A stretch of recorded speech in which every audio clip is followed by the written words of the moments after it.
Assalomu alaykum hurmatli Ekstraxos YouTube kanali obunachilari. Mana bugun biz Kungaboqar dalasida yana o'sha Mazdakam dalalarda. Bu dalaga tavsha sug'orish qilib, bizani Ekstraxos o'g'itidan yana oqizilgan. Endi odzifi dehqonning o'zi bergani yaxshi deb o'ylayman. Dehqonning o'zi nima bo'ldi, qanaqa bergan o'sha narsalar haqida gapirib bersa. Mana holatni ko'rib tursak yaxshi. Kapelni tortib, tomizib, eritib, suvga aralashtirib berdik. Shu oqizilayotgan paytda 6 soat suv oqqan bo'lsa tagida 2 soat dori bilan oqizdik. Keyin yarim soat sistemani yuvib tashlab o'chirdik. Yaxshi holat aka, yomon emas. Bunaqa sevinchga hali chiqatda bo'lmasa kerak. Kungaboqarlari yaxshi.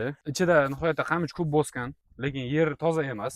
Golovkasi yirilashni boshlagan, mana to'liq gullagan. To'liq gullab, Xudo orqaga qaytyapti. Umuman olganda o'g'itdan ko'ngilga to'ldim to'lmadim. Shunaqa To'ldi. Yo'q, bizlarga rost narsa kerak, faqat bunaqa bo'ldi, bundoq bo'ldi. Misol uchun kamchilik bo'lsa, kamchilikni aytish kerak. Kamchiligi shu eritayotganingizda daka qilib olish kerak ekan. Tagida qoldiqlar bor ekan, lekin effekti zo'r. Effekti zo'r aka. Bittada 3 ta o'g'it haydar ekansizda.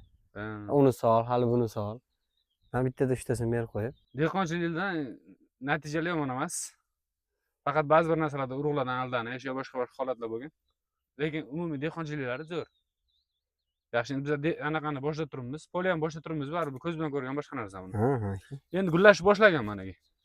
Gullashni boshlagan, deyarli 70% guli ochilib bo'lgan. Shunaqa. E'tiboringlar uchun rahmat. Ekstraxos bilan birga qolinglar. Yana ham qiziqroq videolarni chiqarib boramiz. Biza faqat o'g'it sotib qo'yib, ketib qolib, qochib ketish emas. Natijalarini ham agar xohlovchilar bo'lsa, dalani joyiga borib ko'rsatib boramiz. Nimada kamchilik bo'layotgan bo'lsa, aqlimiz yetsa, maslahatini berib birga ishlaymiz dehqon bilan. E'tiboringiz uchun rahmat.